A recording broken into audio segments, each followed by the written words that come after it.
Hi guys, welcome to our channel Mahir Sheikh. నేను మీ సుమియా. ముందుగా మన ఛానల్ని సబ్స్క్రైబ్ చేసుకోండి, పక్కనే బెల్ ఐకాన్ కూడా ఉంటుంది, యాక్టివేట్ చేసి పెట్టుకోండి. ఈ రోజు మన రెసిపీ వచ్చేసరికి పాల తాలికలు అనమాట. నిన్న షార్ట్ వీడియో పెట్టాను, దానికి ఒక్క కామెంట్ వచ్చినా కానీ ఫుల్ వీడియో పెడతానని మాట ఇచ్చాను. అందుకే మాట ముఖ్యం బిగులు ఫుల్ వీడియో అయితే రిలీజ్ చేసేస్తున్నాను.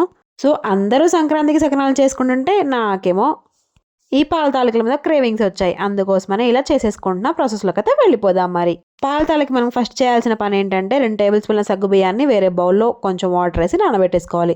ఇప్పుడు ఒక పాత్ర పెట్టుకొని అందులో కొంచెం నెయ్యి వేసుకొని డ్రై ఫ్రూట్స్ ఏమేమి కావాలో అవన్నీ ఫ్రై చేసేసుకోవాలి. కొబ్బరి మాత్రం ముఖ్యం బిగులు. కొబ్బరి ముక్కలు పచ్చివైనా పర్వాలేదు, ఎండు కొబ్బరి అయినా పర్వాలేదు, ఇలా దోరగా కలర్ వచ్చేదాకా ఫ్రై చేసుకొని పక్కన పెట్టేసుకోండి. ఆ తర్వాత మీకు తెలిసిందే యాజ్ యూజువల్, మీకు ఎండు ద్రాక్ష కావాలంటే ఎండు ద్రాక్ష, జీడిపప్పులు ఫ్రై చేసేసుకొని పక్కన పెట్టేసుకోవాలి. తర్వాత అదే నెయ్యిలో, మిగిలిపోయిన నెయ్యిలో 1 కప్పు వరకు వాటర్ అయితే యాడ్ చేసుకుంటున్నాను. మెజర్మెంట్కి 1 కప్పు యూజ్ చేసుకోండి, పర్ఫెక్ట్గా కుదురుతుంది అనమాట. ఇప్పుడు ఆ వాటర్లో ఒక పించ్ ఆఫ్ సాల్ట్, కొంచెం సాల్ట్, 2 టేబుల్ స్పూన్ల వరకు బెల్లం అయితే తీసుకుంటున్నాను. 2 టేబుల్ స్పూన్ల వరకు బెల్లాన్ని తీసుకున్నాను. అది బాయిల్ అవ్వాలన్నమాట. ఇది కూడా నేను తీసుకున్న మెజర్మెంట్ కప్ అయితే ఇది. 1 కప్పు వాటర్కి 1 కప్పు రైస్ ఫ్లోర్ అంటే బియ్యం పిండి అయితే తీసుకుంటున్నాను. ఇప్పుడు నేను ఇన్స్టెంట్గా క్రేవింగ్స్ వచ్చాయి కాబట్టి ఇన్స్టెంట్గా చేసుకోవాలి అంటే అప్పటికప్పుడు పిండి మనకు దొరకదు కాబట్టి, బియ్యం నానబెట్టడం, తెల్లారడం, అది ఆరబెట్టడం ఇదంతా అయ్యే పని కాదు కాబట్టి నార్మల్గా బియ్యం పిండి, పొడి పిండిని అయితే తీసుకుంటున్నాను. ఇప్పుడు ఆ వాటర్ బాయిల్ అయిపోయిన తర్వాత మనం తీసుకున్న 1 కప్పు వాటర్కి 1 కప్పు వరకు బియ్యం పిండిని తీసుకుంటున్నాం కాబట్టి ఆ పిండిని వేసేసి బాగా ఆ మరుగుతున్న నీళ్ళలో వేసేసి బాగా కలిపేసుకొని ఇలా ఒక మంచి టెక్స్చర్ వచ్చేదాకా కలుపుకోవాలి. ఉండలు లేకుండా కలుపుకోవాలి. 2 నిమిషాలు మూత పెట్టేసుకోండి. తర్వాత మీకు చెయ్యికి కాలట్లేదు అనుకుంటే మీరు ఇలా బండ మీద కానీ, మీరు చపాతీ ఏదో దేని మీద చేస్తారో దాని మీద వేసుకొని ఇలా మంచిగా సాఫ్ట్గా ఒక బాల్ లాగా చేసుకోండి.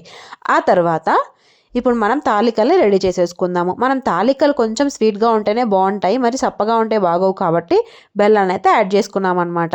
మనం బండ మీద వేసుకుని ఇలా అయినా చేసుకోవచ్చు. టెక్నిక్ నెంబర్ 2, ఇలా చాపింగ్ బోర్డు అయితే ఉంటుంది కదా అందరి ఇళ్లలో, ఈ చాపింగ్ బోర్డు మీద పెట్టుకొని ఇలా ఒకటే షేప్లో వచ్చేదాకా పెద్దవి చేసుకోండి.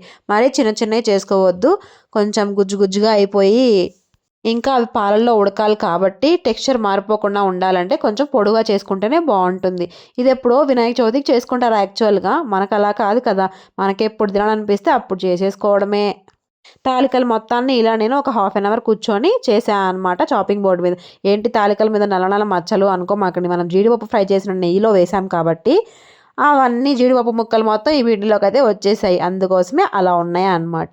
సో చూసారు కదా, తాలికల్ని రెడీ చేసుకున్న తర్వాత ఒక మీడియం సైజు నిమ్మకాయ సైజు అంత పిండిని ఆపండి, చేసుకోకుండా ఆపి పక్కన పెట్టేసుకోండి. మళ్ళీ చూద్దాం. ఇప్పుడు వేరే ఒక బౌల్ పెట్టేసుకొని 1 కప్పు బియ్యం పిండికి 1 కప్పు వరకు బెల్లం అయితే పడుతుంది. మేము కొంచెం స్వీట్ తక్కువ తింటాం కాబట్టి కొంచెం తగ్గించాను అనమాట. 1 కప్పు బెల్లం వేసుకొని అందులో 1/2 కప్పు వరకు వాటర్ వేసుకొని బాగా బాయిల్ చేసుకోండి.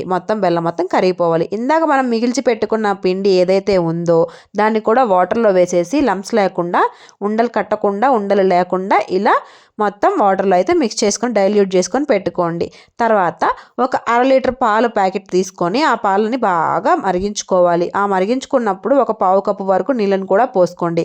ఇలా పాలు పొంగుతూ ఉన్నప్పుడు మనం ఫస్ట్ చేసిన పని ఏంటి, సగ్గుబియ్యం నానబెట్టేసుకున్నాం కదా, ఆ సగ్గుబియ్యాన్ని తీసుకొచ్చి ఈ పాలలో వేసేయడమే.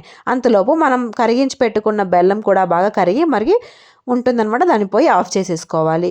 ఇప్పుడు ఈ మరుగుతున్న పాలల్లో సగ్గుబియ్యం వేసాం కదా, తర్వాత 1 పొంగు రానిద్దాం. 1 పొంగు వచ్చేసిన తర్వాత మనం ముందుగా చేసి పెట్టుకున్న పాల తాలికలు ఏవైతే ఉన్నాయో ఆ తాలికల్ని వేసుకునే పోయే ముందు 2 టేబుల్ స్పూన్లు, అంటే మనం ఇందాక బెల్లం ఏదైతే టేబుల్ స్పూన్తో అయితే వేసామో అదే టేబుల్ స్పూన్తో 2 టేబుల్ స్పూన్ల వరకు పంచదారని కొంచెం యాడ్ చేసేసుకుంటున్నాను. తర్వాత మనం తీసుకున్న తాలికలు ఏవైతే ఉన్నాయో పొడు తాలికలు అవి కూడా వేసేసుకుంటున్నాను. చూడండి, సగ్గుబియ్యం బాగా కుక్ అయిపోయాయి, పైకి తేలిపోయాయి.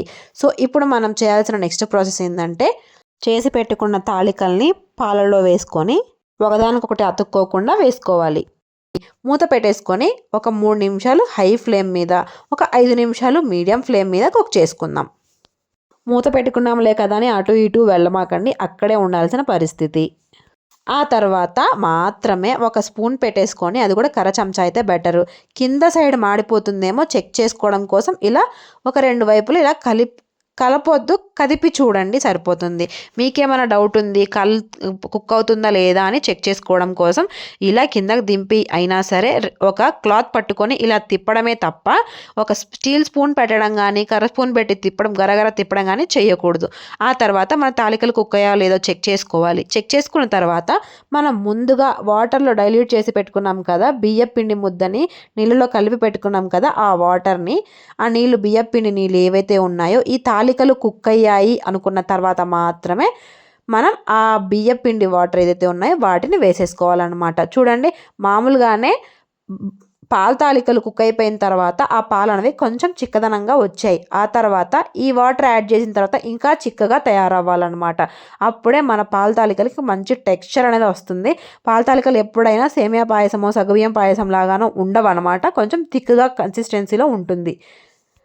ఇలా బియ్యపిండి వేసుకున్న తర్వాత టెక్స్చర్ చూపించడం కోసం నేను కర్ర స్పూన్ అయితే పెట్టాను అనమాట, మీకు చూపించడం కోసం మాత్రమే. చూడండి టెక్స్చర్ ఇలా అయితే వచ్చింది. తర్వాత ఒక 3 నుంచి 5 నిమిషాల వరకు మనం సిమ్ మీద పెట్టుకొని కుక్ చేసుకోవాలి బియ్యపిండి వాటర్ వేసిన తర్వాత. ఆ తర్వాత ముందుగా మనం పొయ్యి ఆఫ్ చేసుకొని ఒక 5 మినిట్స్ పక్కన పెట్టేసుకోవాలి. కొంచెం చల్లారింది అనగా మనం ముందుగా బాయిల్ చేసి పెట్టుకున్న బెల్లం వాటర్ ఏదైతే ఉన్నాయో బెల్లం నీళ్ళు అవి కూడా తీసుకొచ్చి ఈ తాలికల్లో కలిపేసి బాగా క్లాత్ పట్టుకొని ఇలా తిప్పడం మాత్రమే, చెంచా ఏమాత్రం పెట్టకూడదు, స్పూన్లు చెంచాలు అలాంటివి. అలా పెట్టినట్టయితే వేడి మీద కదా పాల తాలికలు విరిగిపోయే అవకాశం ఉంటుంది. కాబట్టి మనం ఎంత పెద్దగా చేసుకున్న పాల తాలికలు విరగకుండా మాత్రం అసలు చేయలేమన్నమాట. పొడుగుగా చేసుకుంటేనే అవి కుక్ అయ్యేలోపు ఒక మాదిరిగా షేప్ లాగా వస్తాయి. అందుకోసమే నేను చాలా పొడుగ్గా చేశాను. ఆ తర్వాత బెల్లం వాటర్ మొత్తం వేసేసి వెంటనే వేరే బౌల్లోకి అయితే షిఫ్ట్ చేసేస్తున్నాను. ఎందుకంటే మరి ఆ బౌల్ అనేది హీట్ ఉండడం వల్ల ఇంకా ఓవర్గా కుక్ అయిపోయే అవకాశం ఉంటుందని చెప్పేసి వేరే బౌల్లోకి సర్వ్ చేసేసుకున్నాను.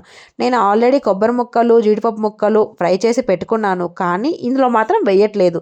ఎప్పుడైతే తింటామో అప్పుడు క్రంచీగా తగలాలి కాబట్టి బౌల్లోకి వేసుకున్నప్పుడు సర్వ్ చేసుకున్నప్పుడు మాత్రమే అవైతే వేస్తానన్నమాట. సో చూడండి తాలికలు ఎంత బాగా కుదిరాయో కదా, అసలు చూస్తుంటే తినాలనిపిస్తుంది. అంత పొడుగా చేసుకున్న తాలికలే కరెక్ట్గా మనం తినబోయే లోపు ఈ షేప్లోకి అయితే వచ్చాయి. మనకు మెచ్చాల్సిన షేప్లోకి అయితే వచ్చాయని అనుకుంటున్నాను. ఈ వీడియో మీ అందరికీ నచ్చిందని అనుకుంటున్నాను. కామెంట్ పెట్టిన వాళ్ళకి షార్ట్ వీడియోస్ కింద కామెంట్స్ చేసిన వాళ్ళందరినీ లాంగ్ వీడియో ఖచ్చితంగా నేను మెన్షన్ చేస్తాను. సో నెక్స్ట్ ఏ రెసిపీ కావాలో కామెంట్ చేసేయండి, నేను చేసేస్తాను. సో మరి పాల తాలికల వీడియో నచ్చిందా? నచ్చితే ఒక లైక్ చేసి షేర్ చేయొచ్చు కదా. మనకేమో సకినాలు ఇచ్చే ఫ్రెండ్స్ ఎవ్వరు లేరు. మరి ఇలా అన్న మన క్రేవింగ్స్ని మనం కంట్రోల్ చేసుకోవాలంటే ఇలా చేసుకొని తినాల్సిందే. నెక్స్ట్ మరి ఒక మంచి వీడియోతో మీ ముందుకైతే వచ్చేస్తాను. అండ్ రంజాన్ అయితే రాబోతుంది. ఎంతమంది మన వ్లాగ్స్ కోసం వెయిట్ చేస్తున్నారో కామెంట్ చేసేయండి. నచ్చితే సబ్స్క్రైబ్ చేసుకోవచ్చు కదా please. So thank you so much for watching guys. Don't forget to subscribe. Thank you. నేను మీ సుమయ్య.